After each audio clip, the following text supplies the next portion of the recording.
দোকানদার সারাদিন ব্যবসা করার পর সন্ধ্যাবেলায় গিয়ে সেও মুহাসাবা করে, হিসাব নিকাশ করে, আমার কতটুকু আয় হয়েছে, কতটুকু লোকসান হইল। এমনি ভাবে একজন কৃষক সেও ধান বপন করার পর যখন ফসল কেটে বাড়িতে নিয়ে আসে তখনও সে হিসাব নিকাশ করে কতটুকু তার লোকসান হয়েছে, কতটুকু তার লাভ হয়েছে। প্রত্যেকটা মানুষ প্রত্যেকটা ক্ষেত্রে হিসাব নিকাশ পাই করে করছে, কিন্তু দুঃখের বিষয় হলো একজন মুমিন, একজন মুসলমান সারা বছর কতটুকু গুনাহের কাজ করেছে, কতটুকু অনেকের কাজ করেছে, বছর ঘুরে যখন প্রথম মাস এসে যায় সে সম্পর্কে কিন্তু কখনোই সে চিন্তা ভাবনা করে না, কখনোই করে না। একজন মুসলমান যে সারা বছর কতটুকু গুনাহের কাজ করলাম আর কতটুকু নেকের কাজ করলাম, যদি নেকের কাজটা আমার অল্প হয়ে থাকে তাহলে পরে এই যে এখন এই মুহূর্ত থেকে আমার নতুন বৎসর শুরু হচ্ছে, এখন থেকে আমি এরকম মনে মনে ধারণা করলাম, দৃঢ় প্রতিজ্ঞা করলাম যে এখন থেকে এই বছর আমি গত বছর থেকে নেকের কাজটা আরো বাড়িয়ে দেব, নেকের কাজ আমি আরো বেশি করে করব। গুনাহের কাজ গত বছর যতটুকু হয়েছে তার থেকে এবছর আমি কম করে করব। এ সম্পর্কে ধারণা, চিন্তা ফিকির কোন মুসলমান, আমরা কোন মুমিনও কখনোই করি নাই। দুঃখের বিষয়।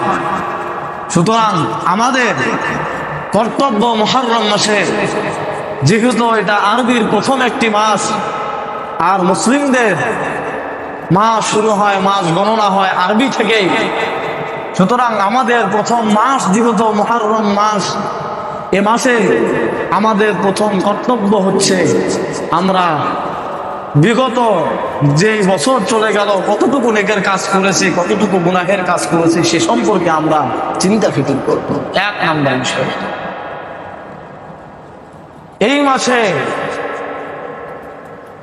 অনেক ফজিলত রয়েছে এবং অনেক গুরুত্ব তাৎপর্য রয়েছে। এই মাস সম্পর্কে রব্বে কারীম কুরআনুল কারীমে বলেন, ইন্না ইদ্দাতাশ শুহুরি ইনদাল্লাহি ইসনা আশারা শাহরান ফি কিতাবিল্লাহি ইয়াওমা খালাকাস সামাওয়াতি ওয়াল আরদ।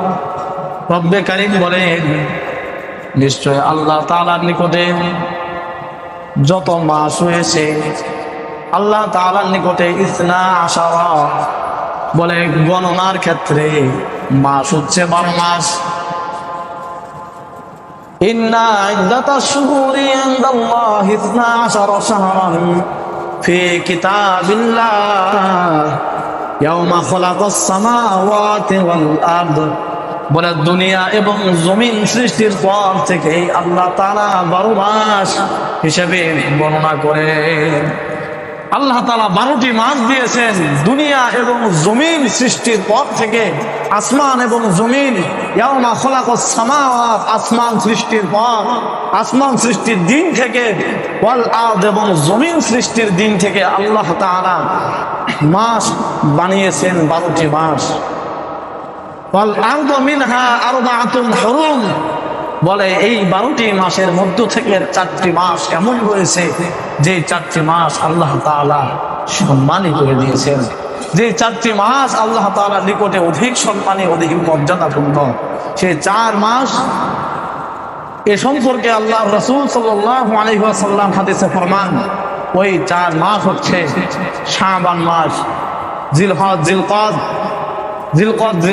শাবান এবং আরেকটি হচ্ছে মুহররম। এই 4টি মাস।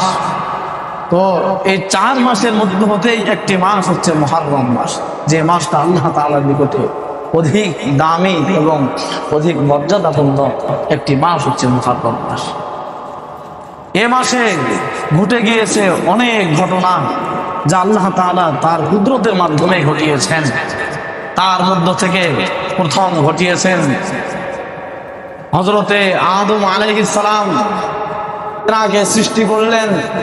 তেনাকে সৃষ্টি করার পরে আল্লাহ রাব্বুল আলামিন তাকে বসবাসের জন্য জান্নাতে রেখে দিলেন এবং বললেন যে খবরদার অমুক ফলের নিকটে, অমুক গাছের নিকটে যেন তুমি কখনো যেও না। কিন্তু শয়তানের ওয়াসওয়াসায় সে একটি ফল খেয়ে ফেলল, যার কারণে আল্লাহ রাব্বুল আলামিন উল্লাহবিতু মিনহা জামিআ, তাদের সকলকে হাওয়া আলাইহিস সালাম সহ আদম আলাইহিস সালামকে পৃথিবীর নিচে পাঠিয়েছে। দুনিয়া বিভিন্ন স্থানে, পৃথক পৃথক স্থানে পাঠিয়ে দিল। একজনকে এক জায়গায়, একজনকে আর এক জায়গায়, একজনকে দুনিয়ার এক প্রান্তে, আর একজনকে আর এক প্রান্তে রেখে দিল। দীর্ঘদিন তারা তওবা করতেছিল। তওবা করতে করতে এক পর্যায়ে গিয়ে হযরত আদম আলাইহিস সালাম দোয়া করতে লাগলেন, রব্বানা যালামনা আনফুসানা ওয়া ইন লাম তাগফির লানা ওয়া ইন লাম তাগফির লানা ওয়া তারহামনা লানাকুনান্না মিনাল খাসিরিন। হে রব্বে কারীম, আমরা জুলুম করেছি, অন্যায় করেছি আনফুসানা, আমাদের নিজেদের উপরে, ওয়া ইন লাম তাগফির লানা, আর যদি আপনি আমাদেরকে ক্ষমা করে না দেন, ওয়া তারহামনা, এবং আপনি যদি রহম না করেন, লানাকুনান্না মিনাল খাসিরিন, তাহলে অবশ্যই অবশ্যই আমরা ক্ষতিগ্রস্তদের অন্তর্ভুক্ত হয়ে যাব। এভাবে হযরত আদম আলাইহিস সালাম দোয়া করতেছেন।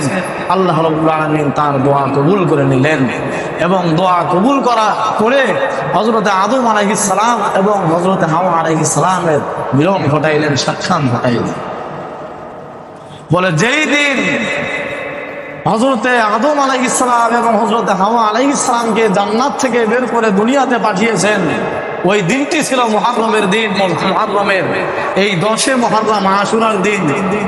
এবং যেই দিন হযরত আদম আলাইহিস সালামের দোয়া আল্লাহ রাব্বুল আলামিন কবুল করেছিলেন, সেই দিনটি হচ্ছে এই আশুরার দিন, মুহররমের 10ম তারিখ। এবং হযরতে নূহ আলাইহিস সালাম, বিশেষ করে হযরতে নূহ আলাইহিস সালাম, যার কথা কুরআনুল কারীমে আল্লাহ রাব্বুল আলামিন জানিয়ে দেন যে হযরতে নূহ আলাইহিস সালাম তিনি একজন পয়গম্বর, যিনি 950 বছর তার কওমের মাঝে দাওয়াতের মেহনত করেছিলেন। 950 বছর দাওয়াতের মেহনত করার পর কোন মানুষ তার ডাকে সাড়া দিল না, ইল্লা ফিরারা, বরং তারা ভেগে পলায়ন করতে লাগলেন। তার উম্মতদের মধ্য থেকে এমনও কিছু উম্মত এমন হইল যারা হযরতে পয়গম্বর নূহ আলাইহিস সালামকে বিভিন্নভাবে কষ্ট দিতে লাগলো, বিভিন্নভাবে জুলুম করতে লাগলো, কষ্ট দিতে লাগলো। হযরতে নূহ আলাইহিস সালাম আল্লাহর দরবারে দোয়া করলেন, হে রব্বে কারীম, তুমি সম্প্রদায়কে ধ্বংস করে দাও। আল্লাহ তাআলা তার দোয়া কবুল করলেন এবং তাদেরকে ধ্বংস করার জন্য প্লাবনের ব্যবস্থা করলেন। আল্লাহ তাআলা প্লাবন জারি করে দিবেন। তার আগে হযরতে নূহ আলাইহিস সালামকে বললেন, তুমি একটি কিস্তি তৈরি করো, এমন একটি জাহাজ তৈরি করো যেই জাহাজটাতে শুধু কেবলমাত্র মুমিনরাই উঠবে, যারা তোমার উপরে আমার উপরে ঈমান এনেছে কেবল তারাই বহন করবে, এছাড়া বাকি অন্য কোনো কাফের সেখানে উঠতে পারবে না। আল্লাহর হুকুমে হযরতে নূহ আলাইহিস সালাম এমন একটি কিস্তি তৈরি করলেন। করার পরে প্রত্যেকটা প্রাণী থেকে এক এক জোড়া করে নিতে লাগলেন। এবার তাফসীরের কিতাবে এখানে একটা ঘটনা, তাফসীরের কিতাবে মজার একটি বিষয় রয়েছে যে প্রত্যেকটা প্রাণী থেকে একটা নর একটা নারী বা মাদা একটা মাদি নেওয়ার হুকুম করেছেন আল্লাহ তাআলা। বলে বাঘ, সিংহ, পিঁপড়া প্রত্যেকটা প্রাণী থেকে একটা পুরুষ একটা মহিলা নেওয়ার হুকুম করলেন। এখন সাপের মধ্য থেকে কোনটা পুরুষ কোনটা মহিলা এটা কিভাবে বুঝবে? নূহ আলাইহিস সালাম বলেন, মাওলা আমি তো বুঝি না কোনটা নারী কোনটা পুরুষ, পিঁপড়ার মধ্যে কোনটা পুরুষ কোনটা নারী তাও তো বুঝি না। বাঘের মধ্যে কোনটা নারী কোনটা পুরুষ বোঝা যায়, সিংহের মধ্যে বোঝা যায়, কিন্তু ছোট্ট ছোট্ট যে প্রাণীগুলো রয়েছে, অনেক প্রাণী এমন রয়েছে কোনটা নারী কোনটা পুরুষ তা তো বোঝা যায় না। বোঝার উপায় কি, কিভাবে বুঝবো? রব্বে কারীম বলেন যে তোমার কিস্তির যে দরজা রয়েছে, যে গেট রয়েছে, এই গেটের দুপাশে এভাবে হাত দিয়ে রাখবা। দুপাশে এভাবে হাত দেওয়ার পরে যে প্রাণীটা ডান দিক দিয়ে অতিক্রম করবে, ডান দিক দিয়ে ঢুকে যাবে, সেটা হচ্ছে পুরুষ, আর যেটা বাম দিক দিয়ে যাবে সেটা হচ্ছে মহিলা। এভাবে প্রত্যেকটা প্রাণীকে হযরতে নূহ আলাইহিস সালাম এক এক জোড়া করে তুললেন। ওঠার পরে তার ছেলে কিনান, প্রত্যেকটা ছেলে উঠে গেল, কিন্তু কেবলমাত্র কিনান উঠতে পারল না। হযরতে পয়গম্বর নূহ আলাইহিস সালাম আল্লাহর দরবারে বলে, হে রব্বে কারীম, এটা তো আমার ছেলে। আল্লাহ তাআলা বলে, ইন্নাহু আমালুন গায়রু সালিহ, বলে এই ছেলে সে তো ভালো কাজ করে নাই, সুতরাং সে কাফেরদের অন্তর্ভুক্ত। ফালা তাসালনি আন শাইইন, বলে এই ছেলে সম্পর্কে তুমি আর কোনো প্রশ্ন করো না, কারণ এই ছেলের ব্যাপারে যে জ্ঞান আমার কাছে রয়েছে এই জ্ঞান তোমার কাছে নাই। সম্মানিত হাজিরিন, নিজের পয়গম্বর তার ছেলে, নিজের ছেলে পয়গম্বর তার নিজের ছেলেকেও উঠাতে পারল না নিজের কিস্তিতে। তার কারণ তার ঈমান ছিল না, ঈমান নাই। ঈমান না থাকার কারণে কিনান অনেক লম্বা ছিল, সে একটা পাহাড়ে আশ্রয় নিল। এই পাহাড়ে আশ্রয় নেওয়ার পরেও সে বাঁচতে পারল না। আল্লাহ তাআলা এই মহা ফেরাউনে সেও ধ্বংস হয়ে গেল, প্রত্যেকটা মানুষ ধ্বংস হয়ে গেল, প্রত্যেকটা কাফের, প্রত্যেকটা বেঈমান পৃথিবী থেকে ধ্বংস হয়ে গেল। পরিশেষে হযরতে নূহ আলাইহিস সালামের কিস্তি, নূহ আলাইহিস সালামের জাহাজ, যে জাহাজে কিছু সংখ্যক মুমিন ছিল, কিছু সংখ্যক মাত্র মুসলমান ছিল, আর কিছু প্রাণী ছিল। এই জাহাজটা 40 দিন পর্যন্ত দীর্ঘ প্লাবনের পর ঘুরতে ঘুরতে এক পর্যায়ে গিয়ে জুদ নামক পাহাড়ে গিয়ে থেমে গেল। আল্লাহ তাআলা তাদেরকে জুদ নামক পাহাড়ে গিয়ে থামাইলেন, সেখানে গিয়ে নৌকাকে অবস্থান করাইলেন। বলে এই দিনটা, যেই দিন প্লাবন শেষ হয়ে গেল এবং এই জাহাজটা, এই কিস্তিটা সেই জুদ নামক পাহাড়ে গিয়ে অবস্থান করল, এই দিনটা ছিল এই 10 মুহররম। এই দিনটা ছিল মুহররম মাসের 10ম তারিখ।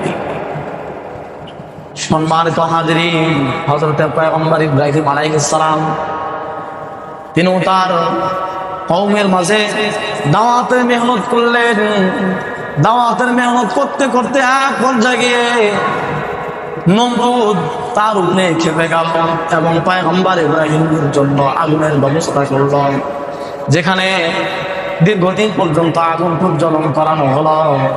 অতঃপর হযরতে পয়গম্বর ইব্রাহিম আলাইহিস সালামকে সেই অগ্নিকুণ্ডের ভিতরে নিক্ষেপ করল। আল্লাহ বলেন, কুল্লা ইয়া নারু কুনি বারদান ওয়া সালামান আলা ইব্রাহিম, হে আগুন তুমি ঠান্ডা হয়ে যাও, ইব্রাহিম পয়গম্বরের জন্য শান্তিদায়ক আরামদায়ক হয়ে যাও। বলে এই যে পয়গম্বর ইব্রাহিম এই অগ্নিকুণ্ড থেকে মুক্তি পেয়েছে, অগ্নিকুণ্ড থেকে আমি আল্লাহ তাকে নাজাত দিয়েছি এই মুহররম মাসের 10ম তারিখে। হযরত ইউনূস আলাইহিস সালাম যে সাগর দিয়ে অতিক্রম করে নিজ জনপদ, নিজ সম্প্রদায় থেকে অন্য সম্প্রদায়ের নিকটে অন্য জায়গায় যাইতেছিল, নিজ সম্প্রদায় নিজ জনপদকে ত্যাগ করে যখন অন্য সম্প্রদায় বা অন্য জনপদের ঘুরে যাইতেছিল, জাহাজের উপর দিয়ে যাইতেছিলাম, কিন্তু আল্লাহ তাআলার সাথে পরামর্শ করে নাই। পরামর্শ না করার কারণে হযরত ইউনূস আলাইহিস সালামকে সাগরে ডুবিয়ে দিলেন এবং একটি মাছ তাকে গিলে ফেলল। এই মাছকে আরেকটা মাছে গিলে ফেলেছে। অতঃপর সাগরের তলদেশে চলে গেল। বলে পানির ভিতর থেকে ইউনূস আলাইহিস সালাম আল্লাহ তাআলাকে ডাকাডাকি করতে লাগলেন।